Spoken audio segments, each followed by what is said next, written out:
Assalamu alaikum. This is Kareem Shirazi, and today we are going to discuss about IELTS speaking. और IELTS में speaking में ये होता है कि जो IELTS की स्पीकिंग है, भले आपका एकेडमिक एग्ज़ाम हो या जनरल ट्रेनिंग वाला एग्ज़ाम हो, स्पीकिंग का फॉर्मेट सेम होता है। इसमें जो है वो 3 पार्ट होते हैं, that is called part 1, part 2 और पार्ट 3। ठीक है, पार्ट 1, पार्ट 2 और पार्ट 3। अच्छा, इसकी बैंड स्कोरिंग इस तरह होती है कि जो पार्ट 1 है वो 3 बैंड की स्कोरिंग है, पार्ट 2 की भी 3 बैंड की और पार्ट 3 की भी 3 बैंड की, तो टोटल आपके 9 बैंड्स हो गए। अच्छा, अब एग्जामिनर जो है, जो पार्ट 1 है, पार्ट 2 है और पार्ट 3 है, इसमें जो है किस तरीके से स्किल्स जज करता है वो भी आपको बताएंगे, इसका पैटर्न क्या होता है वो भी बताएंगे, ताकि आपको पूरा समझ में आ जाए कि भाई हमारी जो एग्जामिनर है वो किस बेसिस पे हमारे को बैंड देता है। आउट ऑफ 9, 6 या 7 किस तरह से आते हैं, उसकी बाइफिकेशन क्या होती है। तो सबसे पहले जैसे अब ये आ रहा है पार्ट 1 का क्वेश्चन, ठीक है। अब पार्ट 1 में बेसिकली क्वेश्चन कहलाते हैं introduction questions, like the question can be about your occupation, your education, your home town or some sort of general topic, like for example, let's talk about your hometown or village. What kind of place is it, and what is the most interesting part of your town or village? What kind of jobs do people in your hometown or village, or would you say it's a good place to live? Why? ठीक है, फिर उसके बाद वो 2-3 सवाल करता है। फिर जैसे let's move on to talk about accommodation, tell me about kind of accommodation you live in, how long have you lived there, and what do you like about living there, and what sort of accommodation would you most like to live in, like these sort of general questions. अच्छा, अब ये question तो सारे एक line के होते हैं, but क्योंकि ये आपका स्पीकिंग का एग्जाम हो रहा है, so you had better give not one line answer, 2 lines और 3 लाइन्स, आप एक दो सेंटेंसेस उसमें ऐड ऑन कर दें, ताकि उससे ये जेस्चर जाता है एग्जामिनर को कि the person knows how to speak English. ठीक है, मतलब वो आम लाइफ में भी अंग्रेजी बोलता रहता है। क्योंकि अगर आप बिल्कुल फिक्स जवाब देंगे, for example where do you live, I live in Gulshan Iqbal, what do you like to eat, I like to eat biryani, तो you should not give straight answer. Try to add one or more sentences to let him know that you are a good speaker and it is easy for you to speak English in any topic.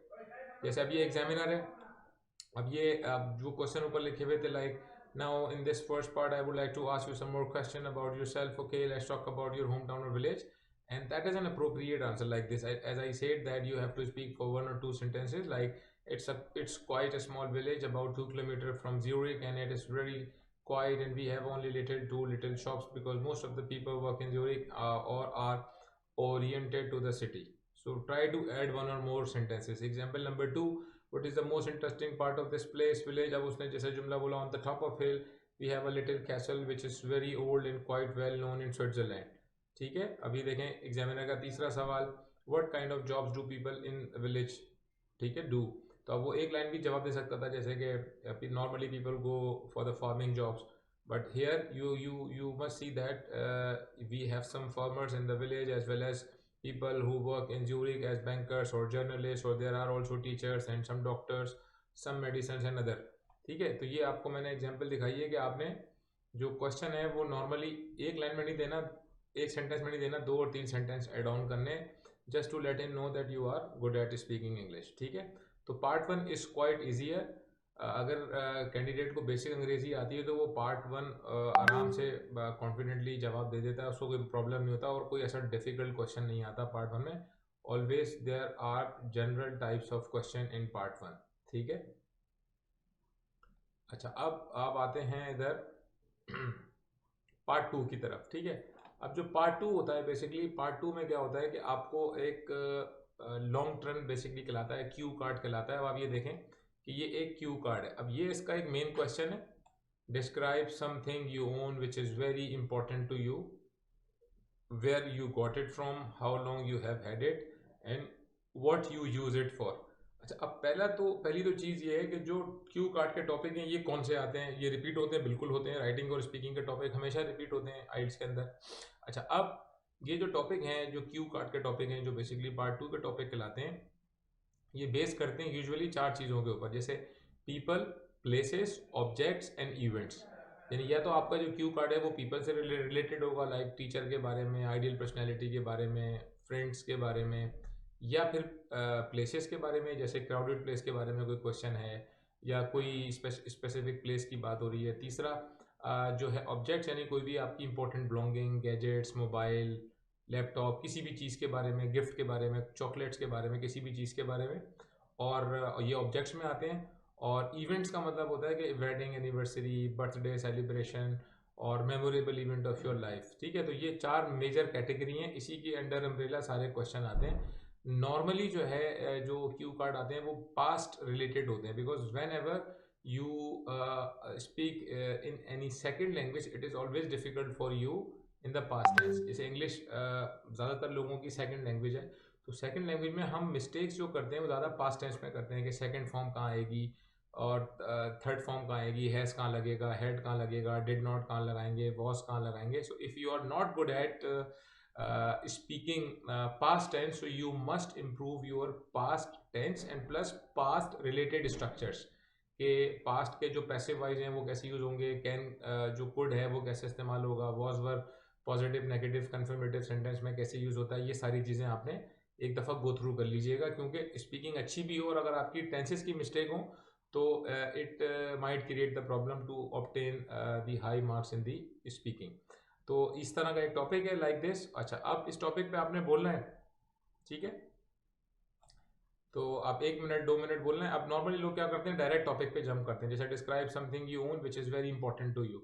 So it is rather better to speak introductory sentence. For example, आप there are different ways to start the topic, such as you can say, well, today I'm going to talk about the very important thing which I have, or you can say, as far as this topic is concerned, it seems really interesting to me, or whatever you like. You need to make a sentence that is called you can say, Urdu में हम उसको कहते हैं तमहीद, जिस तरह बांधते हैं, ताकि उतनी देर में आप प्लान कर लें कि आपने आगे क्या बोलना है। क्योंकि जब आपको ये क्यू कार्ड मिलेगा तो you will have 1 minute to prepare, और उस 1 मिनट में आपके पास पेन भी होगा, पेपर भी होगा, तो आप उस 1 मिनट में मेजर जो मेजर टॉपिक हैं, जो मेजर पॉइंट है वो आप लिख सकते हैं। ये नहीं कि आप पूरा क्वेश्चन लिख लें, तो मेजर टॉपिक आप लिख लें उसमें, ताकि जब आप बोल रहे हो और बीच में कहीं अटके तो यू कैन सी कि यार मेरे पॉइंट्स क्या है और मुझे उसको कैसे कंटिन्यू करना है। ठीक है, जैसे अब अच्छा, फिर उसके बाद राउंड ऑफ क्वेश्चन होते हैं टॉपिक से रिलेटेड, 1 या 2 क्वेश्चन होते हैं, वो एग्जामिनर की मर्जी है, अगर वो चाहे तो कर लेता है, यूजली वो कर लेते हैं। टॉपिक से रिलेटेड होते हैं डायरेक्टली या इनडायरेक्टली। तो is it valuable in terms of money, would it be easy to replace. उसने आपसे 1-2 सवाल किए जस्ट टू चेक कि भाई आपको अपना जो टॉपिक बोला है तो आपने खुद से ही बोला है, जाहिर सी बात है, तो वो उससे रिलेटेड क्वेश्चन करता है, तो उसमें क्रॉस चेकिंग हो जाती है। क्योंकि टॉपिक से रिलेटेड तो आप एक सीक्वेंस में बोल रहे हैं, लेकिन जब क्रॉस क्वेश्चन होते हैं तो थोड़ी सी और डिटेल में आपकी अंग्रेजी चेक हो जाती है कि कहीं मिस्टेक तो नहीं कर रहे। ठीक है, अब जैसे ये है topic, you have 1 minute or 2 minutes for this, so don't worry if I stop you, I'll tell you when the time is up। यानी कि जब आपको 1 मिनट मिलेगा फॉर प्रिपरेशन, तो उसके पास आपको 1 से 2 मिनट बोलना होता है। वो एग्जामिनर की मर्जी है, वो आपको 30 सेकंड के बाद चुप करा दे, और अगर आप वक्त से पहले चुप हो जाएंगे तो वो आपको इशारा करेगा कि भाई आप अभी कंटिन्यू करो। सो वंस ही सर्टिफाइड और योर टाइम इज ओवर, तो वो आपको स्टॉप कर देगा और फिर वो मूव करेगा राउंड ऑफ क्वेश्चन की तरफ और पार्ट 3 की तरफ।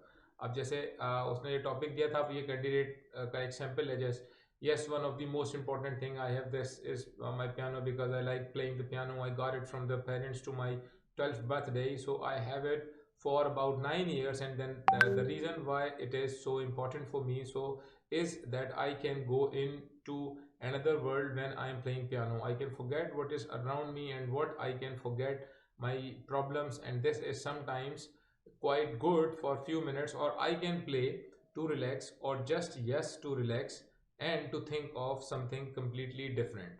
अच्छा, examiner like think you would it be easy और रिप्लेस दिस पियानो, जो मैं आपसे कहता है कि राउंड ऑफ क्वेश्चन वो करता है, उसकी चॉइस होती है, 1 आध क्वेश्चन या 2 क्वेश्चन वो कर सकता है उससे related, and then you move towards part 3। अच्छा, अब पार्ट 3 क्या होता है?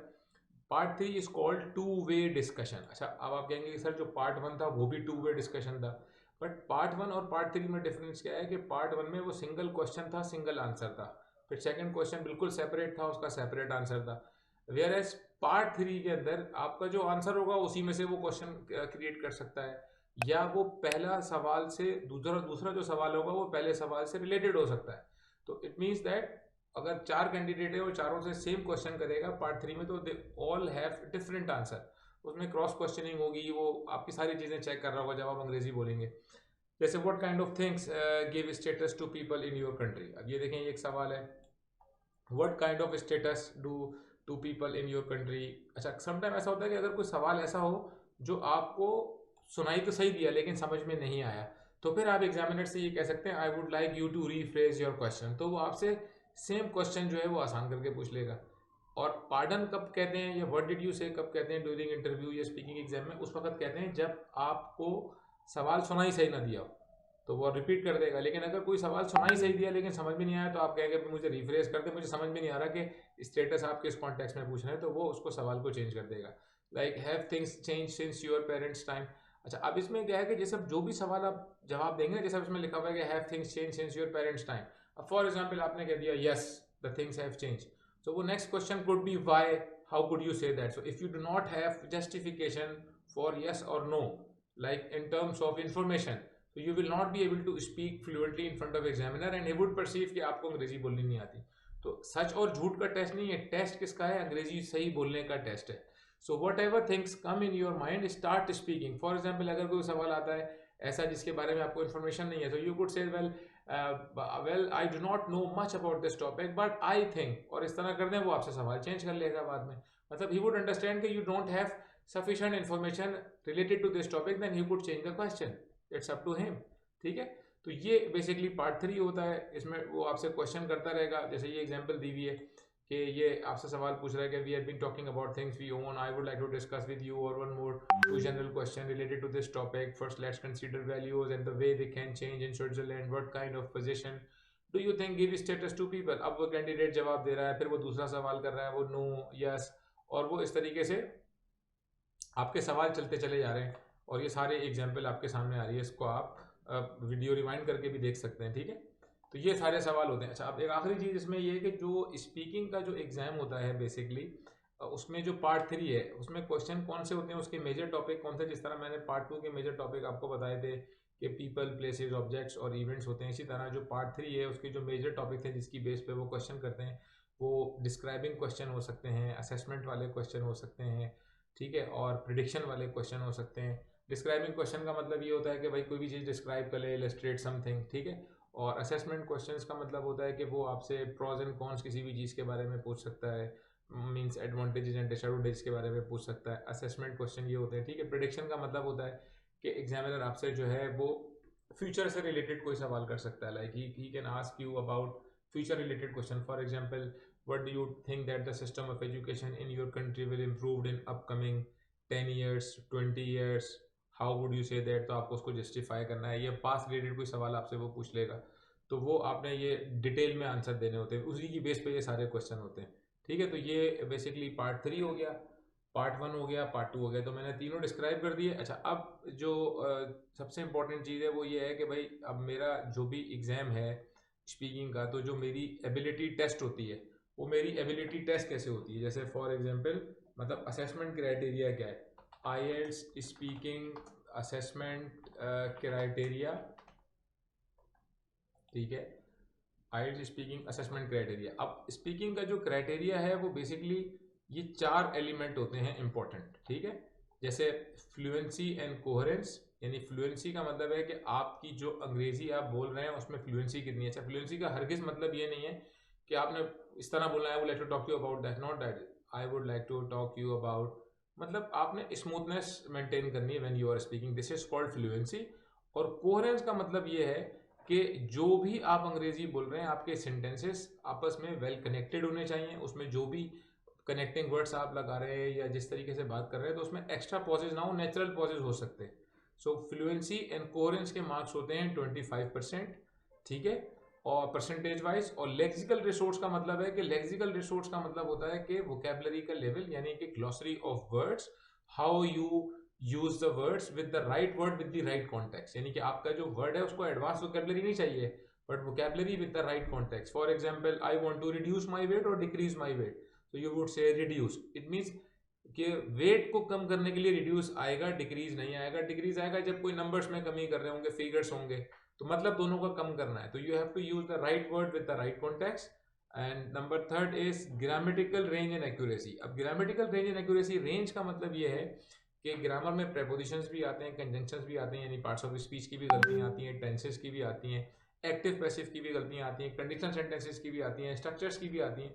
तो छोटी ग्रामर हो या मोटी ग्रामर हो, मतलब छोटी गलती हो या बड़ी गलती हो, उनको आपने कवर करना है। मतलब एक आध दो मिस्टेक हो जाए प्रॉब्लम नहीं है, but you don't have to make frequent mistake while you are speaking in front of examiner because your interview is being recorded, right. So grammatical range and accuracy के 25% मार्क्स हैं, lexical resource के 25% हैं और fluency के 25% है। Last this is pronunciation. तो आपकी जो प्रोनाउंसिएशन है उसके पॉइंट है 25%। अब यहाँ पे लोगों का परसेप्शन प्रोनाउंसिएशन को लेके ये होता है कि यार प्रोनाउंसिएशन जो है वो शायद डिफिकल्ट चीज़ है। ऐसा नहीं है, pronunciation is different and accent is different. तो मतलब ये है कि आपकी प्रोनाउंसिएशन ठीक होनी चाहिए, एक्सेंट का मसला नहीं है। ऐसा नहीं है कि अगर आप बोलेंगे अगर आई गो देयर तो वो बोलेगा नहीं इंग्लिश अच्छी आती है, और आप भी बोलेंगे I am going to go there तो वो आपके नंबर कम मिलेंगे। तो आपने वर्ड का तलफ़ुज़ सही करना है। जैसे फॉर एग्जांपल बैरियर, तो अब बैरियर ही बोलना है आपने, बैरियर नहीं बोलना। जैसे लोग नॉर्मली मोस्ट कॉमनली बहुत सारे वर्ड गलत बोलते हैं। कंपाउंडर सही वर्ड होता है, कंपाउंडर बोल रहे होते हैं। तो आपने तलफ़ुज़ सही बोलना है। अब तलफ़ुज़ और एक्सेंट में क्या डिफरेंस है, जैसे मैं आपको एक एग्जांपल देता हूँ। एक वर्ड है आल्सो, आल्सो का मतलब होता है भी, तो नॉर्मली इसका तो प्रोनाउंसिएशन है वो आल्सो है, लेकिन इसको अमेरिकन लोग, ब्रिटिश लोग और इटालियन एक्सेंट के अंदर लोग कुछ लोग इस तरह बोलते हैं ओल्साओ, और फिर वो जब स्पीड से बोलते हैं तो ओल्साओ समझ में ही नहीं आता। एग्जाम्पल नंबर 2, जैसे मैं एक वर्ड कह रहा हूँ रेस्पिरेटरी सिस्टम, तो this is the right pronunciation.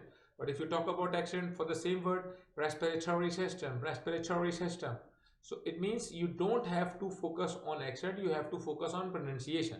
तो प्रोनाउंसिएशन आपका ठीक होगा तो आपको 25% मार्क्स मिल जाएंगे। अब वो एग्जामिनर आपको मार्किंग किस तरह करेगा कि फ्लुएंसी और कोहेरेंस में 9 में से 6 बैंड या 7 बैंड, लेक्सिकल रिसोर्स में से 9 में से 7 band, grammatical range and accuracy में 9 में से 5, प्रोनाउंसिएशन में 9 में से 6.5, जो भी आपका स्कोर आएगा ईच में वो सारा प्लस होगा और वो 4 से डिवाइड होगा और वो आपका एक्चुअल ओवरऑल रिजल्ट आ जाएगा कि 9 में से कितना है। ठीक है, तो it's very simple. So this is the marking criteria, these 4 things। on the basis of these 4 skills you will be assessed और you will be awarded with band score। और बाकी मैंने आपको पूरी डिटेल में बता दिया है कि उसका पार्ट 1 किस तरह होता है, पार्ट 2 किस तरह होता है, पार्ट 3 किस तरह होता है, किस तरह के क्वेश्चन आते हैं। Again this is the simple format. आपकी इंग्लिश कैसी भी है you have to prepare yourself according to the test format, और आप उसको प्रैक्टिस करें और एग्जामिनर के सामने आप अच्छा परफॉर्म करें, you will be definitely getting the required result। And if you have any queries you can contact us, you can write something in the comments if you want to know, you can contact us via WhatsApp, we are available, we will try to respond you as soon as possible। Thank you so much। Allah Hafiz।